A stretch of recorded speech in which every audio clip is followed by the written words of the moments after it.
এখনকার জামানাটা এতটাই খারাপ, যেসব মাগিরা আছে ওই মাগিদেরই ভিডিও ভাইরাল হবে। আমাদের মতন ছেলেদের ভিডিও ভাইরাল হয়, কেননা মাগিরা মোটা মোটা পাছা দেখাবে, সামনে দেখাবে, ওইসব মাগিদের দেখেই সবাই ভাইরাল করে দেয়। আর আমাদের মতন ছেলেদের আর কে ভাইরাল করবে বলো?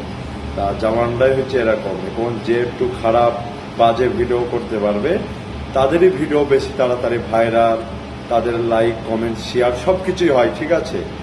আর আমাদের মতন ছেলেদের ভিডিও লাইক কমেন্ট শেয়ার কিছুই হয় না। কেন হয় না? কেন আমাদের তো নেই রূপ, নেই চেহারা, নেই তো আমাদের পাচা, নেই আমাদের কিছুই। কেন 12 খাঙ্কিদের আর 12 ভাতারি মাগিদের ওদেরই ভিডিও বেশি ভাইরাল হয়, কেননা ওরা শুধু সামনের দেখি বেলুন আর পেছনের পাছা দেখেই ওরা ভাইরাল, বাস। আরে মাগিরা, তোদের বলছি শোন, আমরা ছেলে, আমরা সব পারি, ঠিক আছে। তোদের একটা কথাই বলছি, একটু হোশ মে আয়, ঠিক আছে। আমরা সব কিছু